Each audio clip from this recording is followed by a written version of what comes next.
Bismillahirrahmanirrahim. Assalamualaikum warahmatullahi wabarakatuh. Alhamdulillah wassalatu wassalamu ala Rasulillah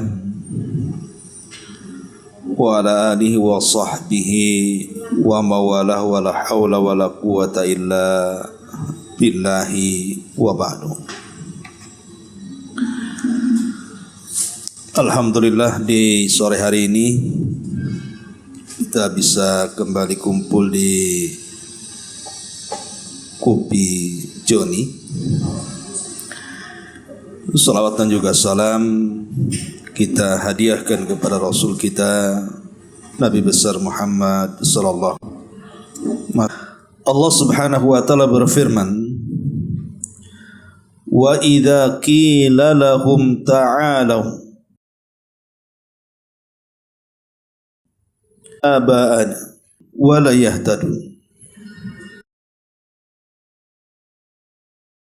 Dan mereka, marilah mengikuti apa yang diturunkan Allah serta mengikuti Rasul.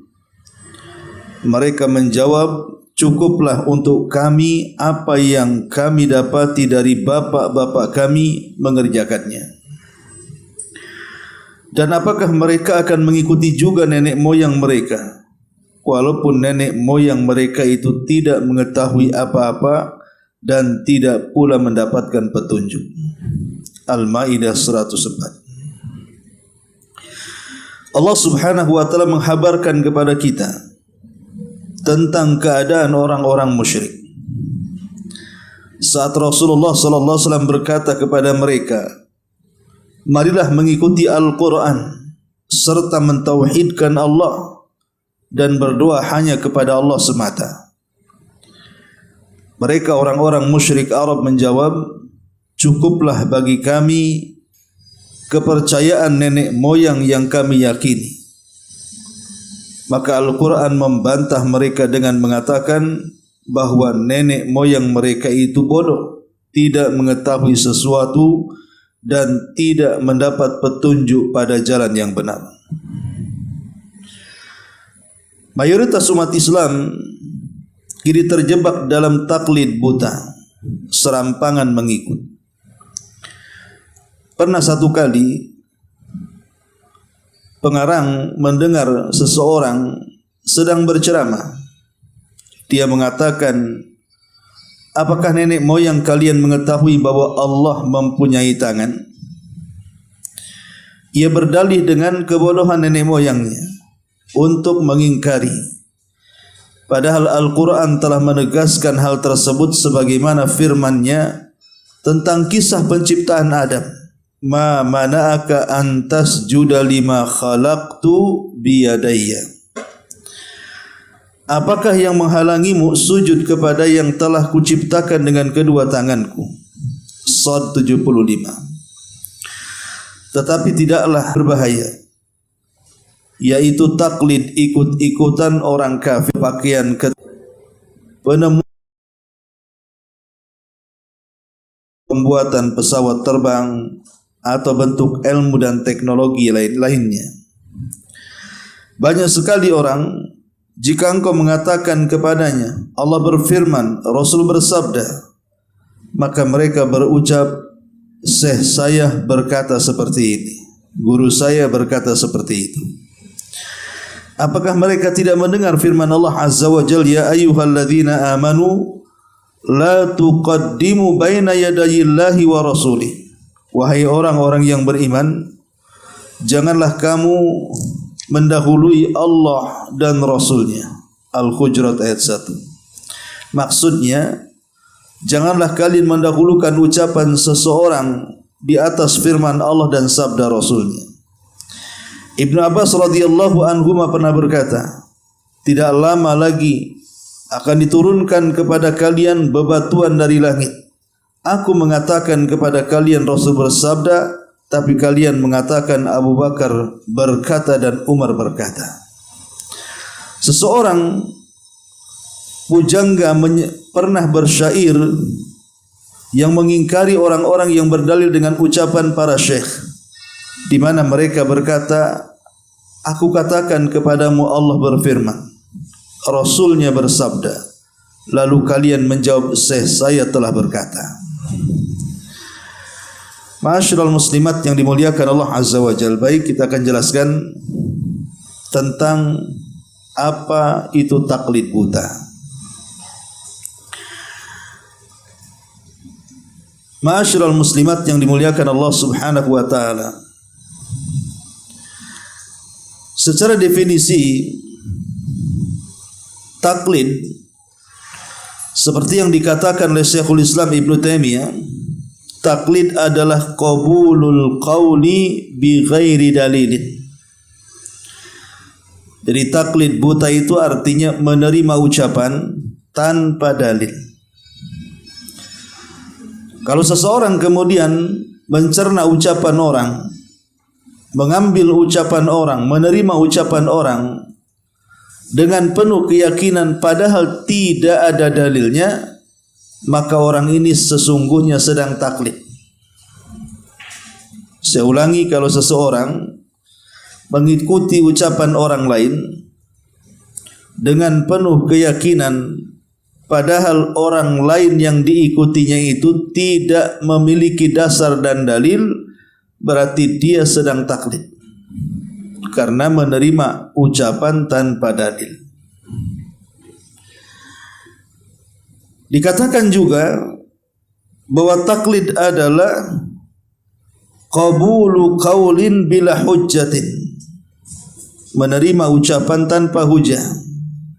Sama juga maknanya. Kemudian juga dikatakan taklid adalah ibaratun an ittiba'il insani ghairahu fima yaqulu aw yaf'al mu'taqidan lil haqiqati fihi min ghairi nadharin wa ta'ammulin fid dalil. Jadi taklid adalah sebuah ibarat di mana manusia mengikuti orang lain dari perkataan dan perbuatan dengan penuh keyakinan tanpa berpikir apakah orang yang diikuti ucapan dan perbuatannya itu memiliki dalil yang kuat. Intinya, ketika para ulama menjelaskan tentang istilah daripada apa itu taklid buta, semua hampir mirip definisinya, di mana seseorang mengikuti orang lain dan orang yang diikutinya tidak memiliki dasar, baik dalam ucapan atau perbuatan yang dilakukannya. Maka orang yang mengikuti orang seperti itu disebut taklid. Bahasa kita ikut-ikutan ataupun taklid buta serampangan. Tetapi sebenarnya taklid sendiri itu terbagi menjadi dua. Ada yang disebut dengan at-taklid madhmum, taklid yang tercela. Ada yang disebut dengan at-taklid al-mahmud, taklid yang terpuji. Kapan tercela dan kapan terpuji? Adapun taklid itu ketika dikatakan tercela ada tiga macam. Pertama, al-i'radu amma anzalallahu wa adamul iltifati ilaihi iktifaan bi taqlidil aba. Pertama, berpaling dari apa yang Allah turunkan dan tidak mau melihat kepadanya karena mencukupkan hanya mengikuti ajaran nenek moyang saja.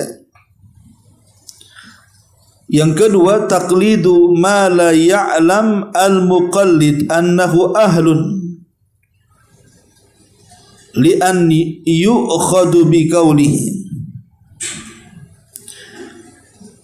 Yang kedua, taklid orang yang tidak tahu bahwa orang yang diikuti itu dia seorang ahli, padahal dia tidak tahu dari mana ucapan orang itu atau perbuatan orang itu. Atau yang ketiga, at-taqlidu ba'da qiyamil hujjah. Taklid setelah didatangkan dalil-dalil kepada dia tentang orang yang diikutinya bahwa orang itu sesat, orang itu tidak layak diikuti, tetapi masih juga mengikutinya, maka disebut taklid buta. Maka di sini ada 3 macam yang disebut dengan taklid tercela. Saya ulangi, taklid karena berpaling dari apa yang Allah turunkan, malah berpegang kepada adat istiadat nenek moyang. Umpamanya Al-Quran mengatakan A, B, C gitu ya, tapi dia tolak karena apa yang dikatakan Quran itu tidak sesuai dengan adat istiadat nenek moyang mereka. Justru mereka berpegang kepada nenek moyang dibandingkan kepada Al-Quran. Dan itu banyak di masyarakat, terutama masyarakat yang kental dengan adat. Kalau kita ingkari adat mereka, bahwa adat mereka itu mengandung kesyirikan, mengandung bid'ah, mengandung maksiat, maka mereka tidak terima. Alasannya karena adat ini sudah terbiasa dilakukan nenek moyang mereka. Kemudian yang kedua, taklid orang yang tidak tahu bahwa orang yang diikuti itu seorang pakar, padahal sesungguhnya orang yang diikuti itu orang jahil, orang yang sebenarnya dia penipu diikuti. Dan itu banyak gitu ya. Seperti di zaman sekarang banyak kiai-kiai gadungan atau ustad-ustad gadungan atau ustad-ustad yang berkedok perdukunan. Di antara mereka ada pengikut, 1-2 mesti ada pengikut. Apalagi negeri kita ini, sesat-sesatnya orang sesat masih ada juga pengikutnya. Sampai orang yang ngaku nabi saja ada pengikutnya tuh. Lah ini orang yang mengikuti orang yang tidak jelas, apalagi dia pembawa kesesatan, maka orang ini sebenarnya mengikut secara taklid.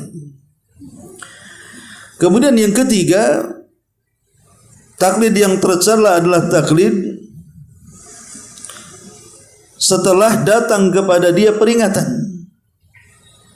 Jadi umpamanya ada orang yang fanatik terhadap tokoh tertentu, kemudian mengambil pendapat tokoh tertentu, padahal pendapatnya sebenarnya bertentangan dengan Quran dan Sunnah. Kemudian kita datang, kita nasihati, sesungguhnya pendapat kau yang pegang dari fulan ini tidak benar karena menyelisih Quran dan Sunnah. Tapi dia tidak merekannya, justru tetap mengikuti pendapat guru dan syekhnya. Dan itu yang paling banyak di masyarakat. Umpamanya ada tradisi-tradisi bid'ah di masyarakat ini tentang soal kematian ataupun acara-acara Id dan yang semacamnya setiap tahunnya. Ketika kita jelaskan bahwa hal itu tidak pernah dilakukan Rasul, tidak pernah dilakukan para sahabat, bahkan tidak pernah dilakukan oleh para ulama, kemudian kita jelaskan, mereka pun menolak dan mengatakan tidak mungkin mereka salah, tidak mungkin mereka sesat. Lah ini disebut taklid namanya. Disebut taklid, padahal kita sudah menjelaskan keterangannya, dalil-dalilnya, tapi mereka tidak mau mendengar. Berarti mereka sedang terjerumus kepada taklid. Ini disebut taklid yang tercela. Adapun pembagian yang kedua, taklid yang terpuji. Wa huwa taqlidul ammatil ulama alladzina hum ahlun lil futya inda nuzulin nazilati wa amalahum bi futyahum wa huwa taqlidun masyru'un mujma'un ala masyru'iyyatihi. Taklid yang terpuji adalah taklid secara umum orang-orang yang mereka mengikuti para ulama yang memang ulama itu ahli dalam berfatwa, apalagi fatwa-fatwa yang bersifat kontemporer. Maka kalau seandainya kita mengikuti apa yang difatwakannya kemudian kita amalkan, maka taklid seperti ini disebut taklid masyru', taklid yang disyariatkan, taklid yang dibolehkan bahkan dipuji. Jadi taklid yang terpuji yang kedua ini adalah kita ini mengikuti fatwa ulama. Contoh umpamanya ini, ada perkara-perkara di zaman Nabi itu tidak pernah terjadi, baru terjadi hari ini, sehingga memerlukan hukum bersegera. Contoh umpamanya bayi tabung, semana hukumnya? Di zaman Nabi tidak ada. Akhirnya kemudian para ulama pun mereka berusaha beristihad mengeluarkan fatwa tentang hukumnya. Atau di zaman Nabi SAW tidak terjadi sebuah peristiwa kecuali peristiwa itu baru terjadi hari ini. Macam mana kemudian hukumnya? Seperti umpamanya dalam dunia kesehatan. Di zaman Nabi SAW kan tidak ada operasi seperti yang kita lakukan hari ini, seperti masalah organ, penggantian organ dan begitu seterusnya dari badan orang lain. Di zaman Nabi tidak pernah terjadi. Kemudian di zaman sekarang kan ada yang seperti itu. Bagaimana hukumnya? Akhirnya dibahas oleh para ulama. Para ulama pun berijtihad, kemudian mengeluarkan hukum, entah hukumnya boleh atau hukumnya tidak boleh. Intinya bahwa ulama berijtihad, maka kita mengikuti ijtihadnya. Lah secara istilah kita ini taklid karena mengikuti ucapan dia. Tapi karena dia berfatwa dan dia ahli dalam berfatwa dengan ilmu yang ia miliki, maka taklid seperti ini terpuji.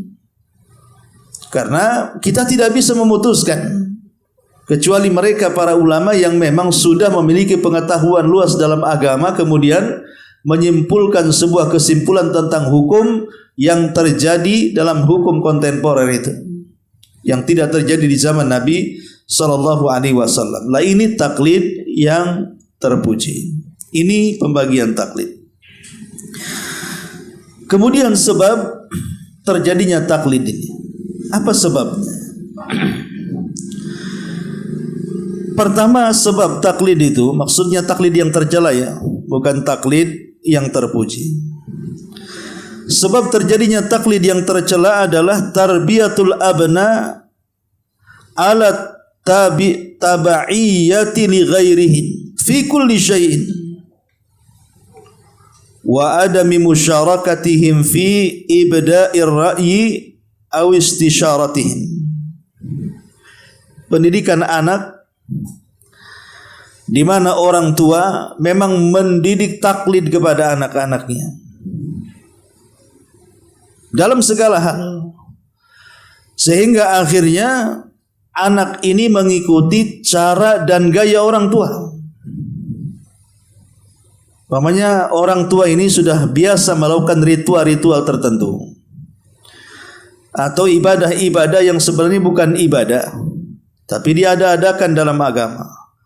Nah, setiap dia melakukan itu melibatkan anak-anaknya dalam acara-acara tersebut, sehingga akhirnya di pikiran anaknya ini kemudian mengakar dan mengurat bahwa itu bagian daripada agama, sehingga ketika orang tuanya tiada, dilanjutkanlah tradisi itu oleh anaknya tanpa mengetahui apakah ada dalilnya atau tidak. Lah ini kan melahirkan taklid karena kesalahan pendidikan orang tua. Ini yang pertama. Yang kedua, fuqdanus thiqati bin nafsi. Tidak ada kepercayaan dalam diri, tidak teguh dalam memegang sebuah pendapat, akhirnya tergoyahkan, kemudian cenderung mengambil pendapat orang walaupun pendapat orang itu tidak ada hujahnya.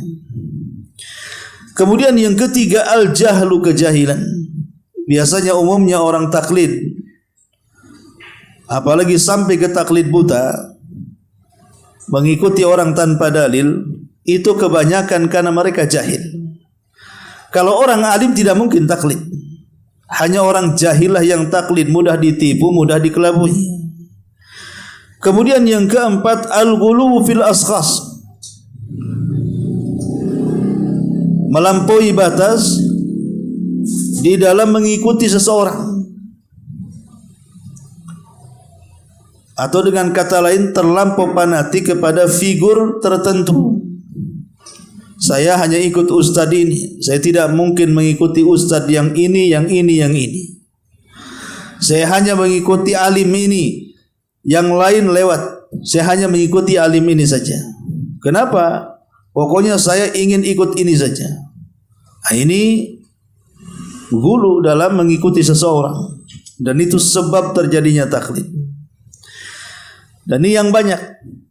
Kemudian yang kelima, ittiba'ul hawa wasyubhat, mengikuti hawa nafsu dan mengikuti syubhat.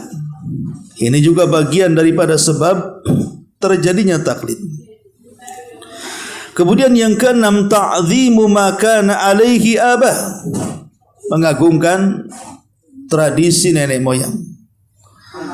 Terlampau mengagungkan tradisi nenek moyang, bapak-bapak ataupun moyang-moyang, maka ini jelas sebab terjadinya taklid.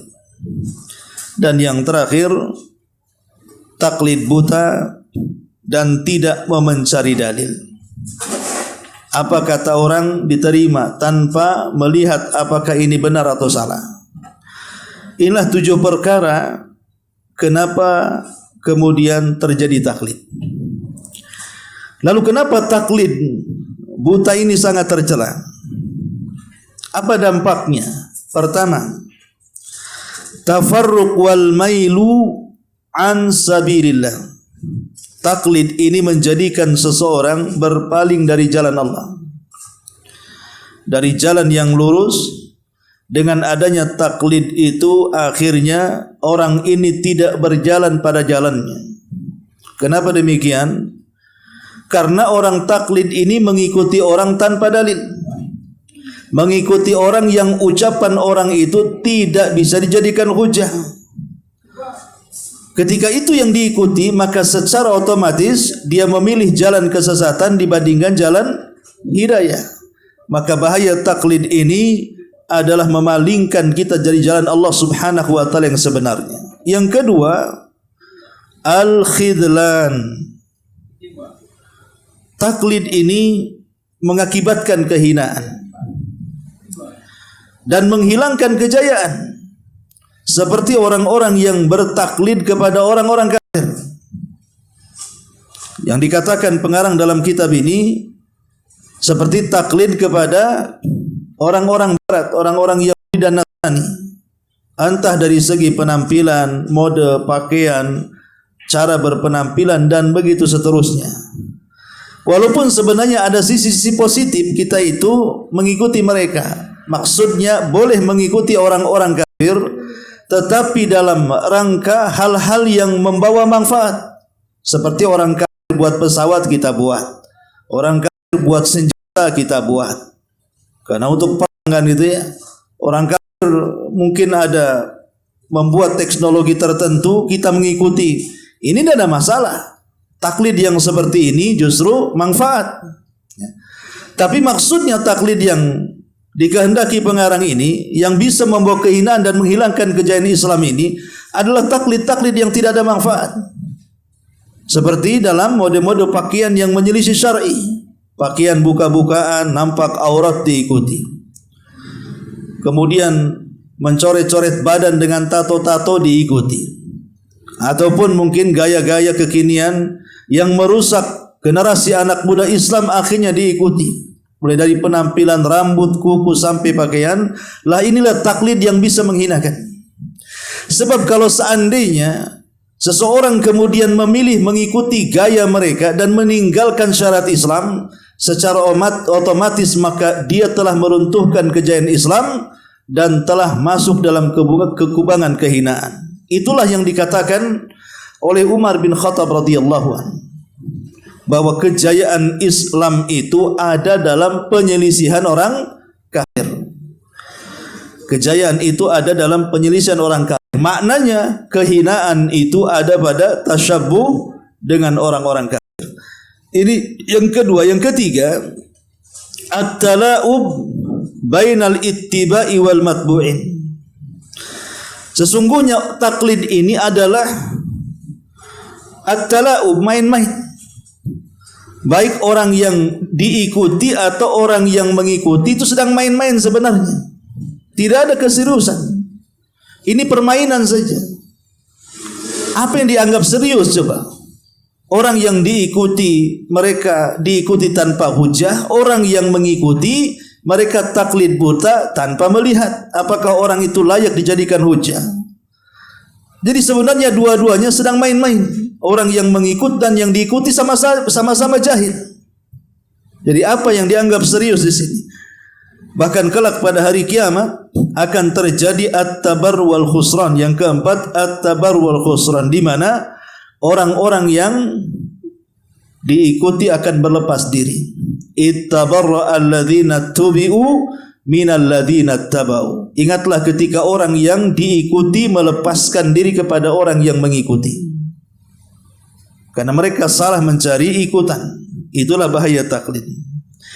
Kemudian yang kelima, al-adzabul muhin. Akan terjadi azab yang menghinakan kelak pada hari kiamat, seperti Allah mengatakan dalam surah Shad ayat 55. Kemudian juga yang keenam, at-takhasum pada hari kiamat. Dan yang ketujuh, at-taqlid yu'mi an idrakil haqa'iq. Dan ini bahaya. Orang taklid itu biasanya dibutakan untuk mengenal kebenaran. Mereka tidak mau berusaha untuk mencari dalil. Kalau apa yang dikatakan kiainya, gurunya, tuan gurunya, ya sudah, mereka enggak peduli. Mereka tidak mau mencari apakah perkataannya benar atau tidak, maka mereka tertutup akalnya untuk itu. Dan yang terakhir, al-muqallid yaqbalul kalam bi ghairi hujjah, sawa'un kana khairan aw syarran. Umumnya orang taklid tidak bisa menyaring perkataan. Apakah yang dikatakan gurunya hak atau batil, maka akan diterimanya saja. Dan ini bahaya. Ya, kita kan mencari kebenaran, bukan mencari kebatilan. Tapi muqallid ini dia tidak bisa membedakan mana hak, mana batil, mana baik, mana tidak. Pokoknya apa yang dikatakan gurunya, tokohnya, ditelan saja. Dan ini membahayakan. Sebab kalau seandainya fatwanya salah kemudian dia ikuti, dipastikan dia dijerumuskan ke neraka. Tapi kalau perkataannya benar, ya boleh jadi mungkin dibawa ke surga. Tapi karena dia taklid tidak bisa membedakan, maka bagi dia sama saja, mau batil mau hak, disangkanya jalan ke surga. Ini bahaya orang yang taklid yang seperti ini. Makanya di sini pengarang membuat bab tentang bahayanya taklid buta ini. Ma'asyiral muslimat yang dimuliakan Allah Azza wa Jalla. Adapun perkataan para ulama tentang masalah taklid. Abdullah ibn Mas'ud, Fudail ibn Iyad rahimahullahu taala mengatakan, ittabi tariqal huda wala yadur qillatus salikin wa iyyaka wa turuqal dalalati wala taghtar bi kathratil hadikin. Ikutilah jalan petunjuk dan jangan memadaratkan kamu karena sedikit orang-orang yang melaluinya. Hati-hati kalian dari jalan kesesatan dan jangan tertipu dengan banyaknya orang-orang yang binasa karenanya. Kata Fudail ibn Iyad, perkataan yang bagus sekali, ikutilah jalan petunjuk walaupun mungkin pengikutnya tak banyak. Karena kebenaran itu bukan identik dengan banyaknya pengikut atau tidak. Buktinya Nabi SAW pernah melihat dalam mimpinya ada seorang Nabi yang pengikutnya 1, 2, 3, bahkan ada seorang Nabi tanpa pengikut. Apakah kita katakan Nabi ini gagal di dalam mendakwahkan? Kita katakan mustahil seorang Nabi gagal dalam berdakwah. Karena definisi berhasil atau gagal dalam berdakwah itu bukan banyak dan tidaknya pengikut, tetapi sudahkah disampaikan kebenaran atau tidak. Orang yang dalam berdakwah sudah menyampaikan kebenaran walaupun tidak ada pengikutnya, maka dia sudah sukses dalam berdakwah. Kenapa? Karena sudah menyampaikan kebenaran. Soal orang itu mengikut atau tidak itu urusan taufik dari Allah. Karena hidayah manusia bukan di tangan kita. Tapi seseorang itu menjadi gagal dalam berdakwah ketika dia tidak berani menyampaikan kebenaran. Dia tutup-tutupi kebenaran itu, maka dia telah gagal dalam berdakwah. Makanya di sini kata Fudail bin Iyad mengatakan, jangan ikutilah jalan petunjuk walaupun yang mengikutinya sedikit. Tetapi hati-hati dari jalan kesesatan walaupun yang mengikutinya banyak. Karena hujah di masyarakat itu kebanyakan bukan kekuatan itu berdasarkan dalil, tapi kekuatan itu berdasarkan pengikut. Sehingga ada istilah mereka, tidak mungkin sesat, toh pengikutnya juga banyak. Enggak mungkin lah kalau memang sesat, kenapa banyak yang mengikuti? Atau kemudian dibalik istilahnya, kalau memang dia benar, kenapa pengikutnya sedikit? Lah kalimat ini bukan barometer menentukan hak dan batil, tidak. Tapi yang menentukan hak batil itu adalah kebenaran yang disampaikan. Mir Rabbik, kebenaran itu datang dari Rabbmu, bukan datang dari banyaknya manusia. Justru Al-Quran banyak mencela soal banyaknya manusia. Seperti Allah mengatakan, walakina aktsarahum la ya'lamun, kebanyakan manusia tidak tahu, tidak bersyukur. Itu Quran mengatakan seperti itu. Dan Al-Quran juga memuji sedikit, wa qalilum min ibadiyas syakur, sedikit sekali orang-orang yang bersyukur. Tetapi para ulama mengatakan bukan berarti ketika Allah mencela banyak dalam Quran dan memuji sedikit barometer kebenaran itu kalau sedikit pengikut, kalau banyak pengikut tidak benar, bukan. Ya. Bukan masalah itu. Kembali kepada awal bahwa kebenaran itu hanyalah datang dari Allah. Mau sedikit pengikutnya, mau banyak pengikutnya, maka kebenaran itu tetap datang dari Allah Subhanahu wa ta'ala, bukan dari jumlah para pengikut. Ini ucapan Fudail bin Iyad mengisyaratkan tentang apa? Tentang bahaya taklid. Jangan asal ikut-ikutan hanya karena banyak pengikutnya, gitu. Dan jangan pula mencela seseorang hanya karena sedikit pengikutnya. Karena orang-orang yang disebut ghuraba, asing di akhir zaman, adalah mereka sedikit, kata Nabi. Kemudian perkataan selain dari Fudail ibn Iyad, Imam Al-Ghazali rahimahullahu ta'ala mengatakan, i'lam anna man arafal haq birrijali har fi matahati dhalalati fa'rifil haq ta'rif ahlahu in kunta salika tariqal haq. Dikatakan bahwa kenalilah kebenaran, fa'rifil haq, kenalilah kebenaran, ta'rif ahlahu, maka engkau akan mengenal siapa yang memegang kebenaran itu. Wa in kunta salikan tariqal haq, walaupun engkau berada di jalan yang benar, tetap kenali kebenaran. Lihat bagaimana kata Imam Ghazali, kenali seseorang itu kebenarannya. Lihat ucapannya, apakah sesuai dengan Quran, ataukah sesuai dengan hadis Nabi SAW, ataukah sesuai dengan para ulama. Lihat, karena itulah barometer kebenaran. Kenali orang itu kebenarannya. Dari mana dia belajar, siapa gurunya. Sebab kalau itu sudah diteliti, maka engkau pasti akan mengenali kebenaran yang hakiki. Tapi kalau seandainya kita hanya sekedar berguru saja, umpamanya zaman sekarang ini seseorang berselancar di dunia maya, kemudian membaca artikel-artikel agama tanpa diteliti siapa penulisnya, apakah hadis-hadis yang dicantumkannya sahih atau maudhu, apakah amalan-amalan yang dianjurkan dalam tulisannya itu sahih berdasarkan Quran dan Sunnah, ataukah bersandar kepada hadis-hadis yang lemah.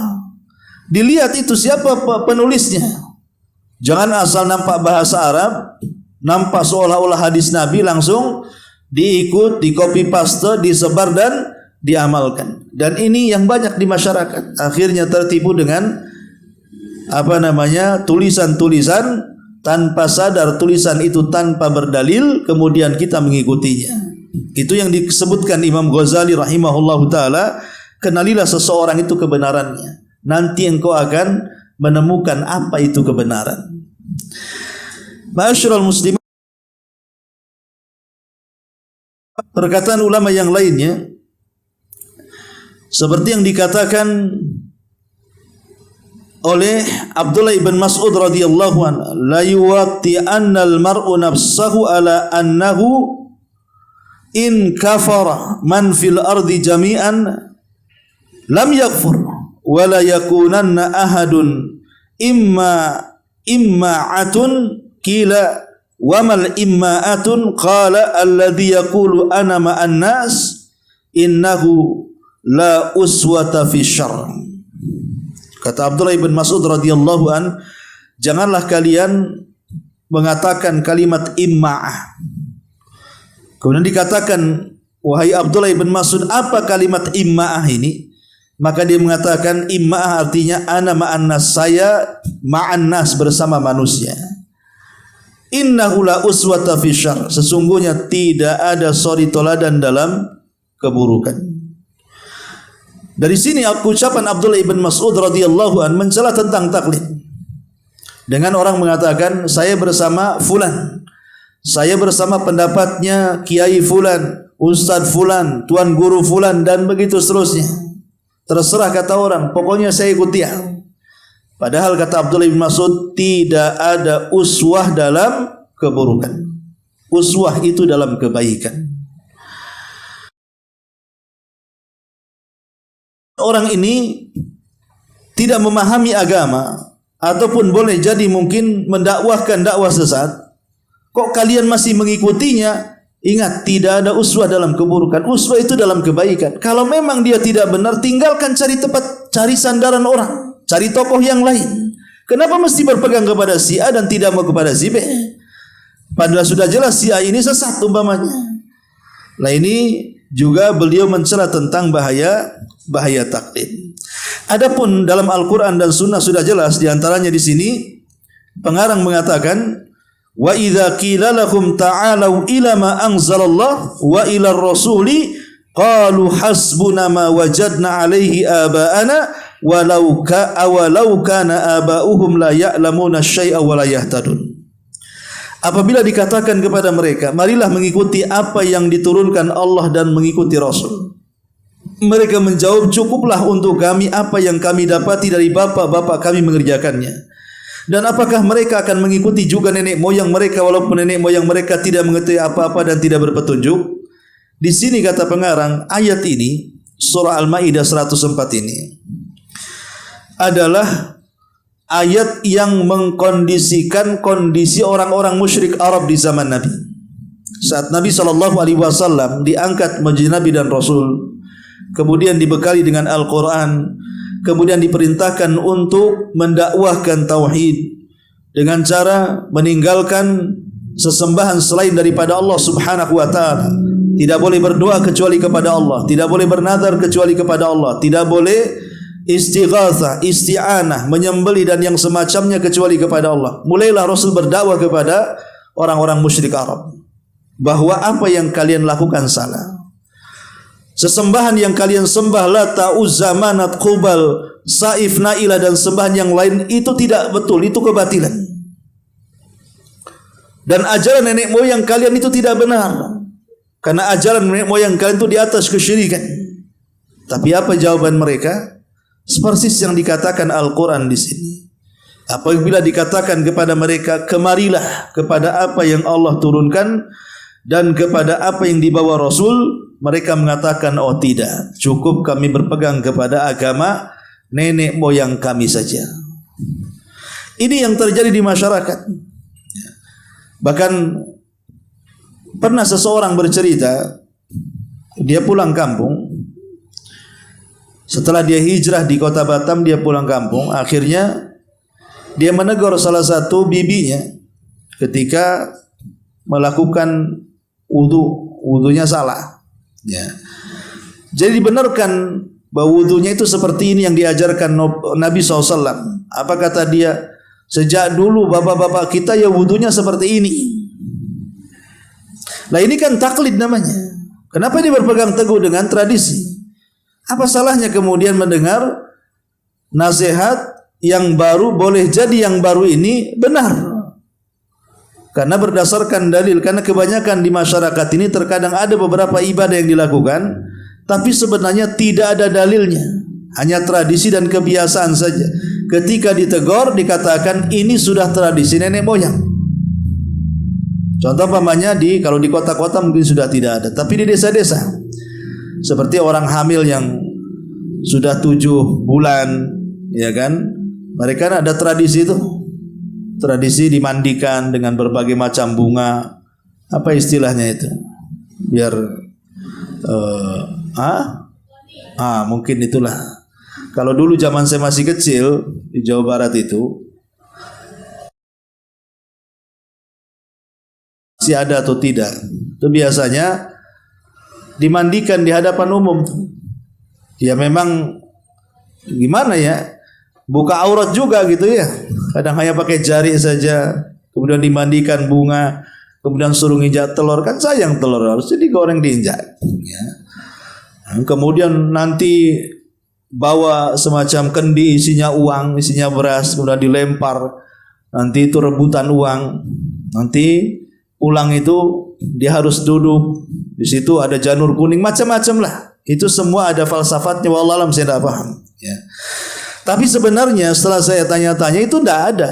Dalam Islam tidak ada, itu tradisi Hindu. Itu tradisi orang-orang Hindu yang dulu.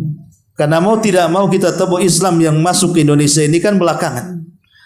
Bagaimanapun ajaran yang masuk ke Islam itu ya kita tidak meragukan bahwa Hindu Buddha itu lebih dahulu masuk ke Indonesia.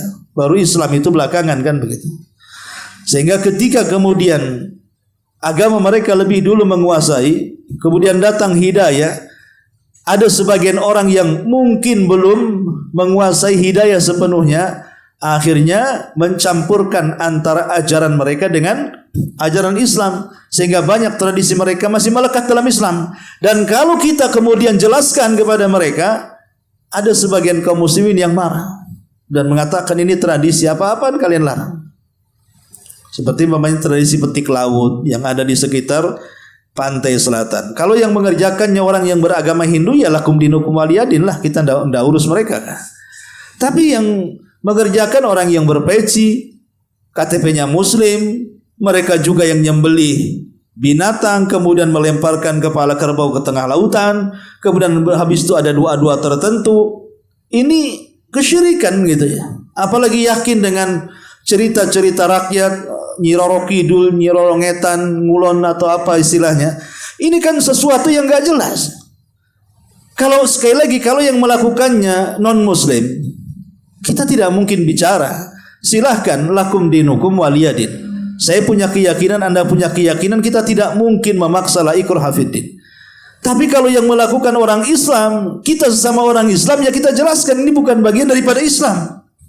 Tapi kalau seandainya kita beritahu mereka bahwa ini bukan bagian daripada Islam, ini kesyirikan, meyakini ada penguasa di pantai Laut Selatan seolah-olah ada Allah bersyirikat dengan Ratu Laut Selatan dan begitu seterusnya. Ini kan kalau kita jelaskan detail, sebagian orang awam nggak terima. Alasannya ini sudah tradisi tiap tahun. Sudah tradisi tiap tahun dan begitu seterusnya. Atau sekarang ini kan di akhir Dzulhijjah mau masuk bulan Muharram.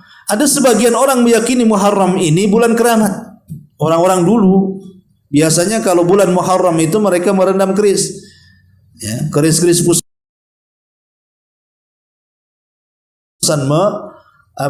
menghilangkan sial supaya jangan terkena sial bulan Muharram, terutama di tanggal 10 yang disebut dengan Syura itu. Maka mereka akan melakukan ritual tertentu, terutama orang-orang tua di desa. Kalau kita jelaskan ini sebuah khurafat umpamanya kan, Mereka enggak terima dan mengatakan ini sudah tradisi budaya tahun temurun dan seperti itu. Lah ini disebut dengan taklid buta. Lah ini bahaya. Orang kalau sudah terjerumus kepada taklid buta maka selamanya tidak akan mengenal kebenaran. Wallahu a'lam bishawab. Ini yang bisa sampaikan. Baik, sebelum saya tutup, kalau yang bertanya silakan. Sudah? Enggak ada? Subhanallah bihamdika asyhadu an la ilaha illa anta astaghfiruka wa atubu ilaik. Allahu ta'ala alam. Assalamualaikum warahmatullahi wabarakatuh.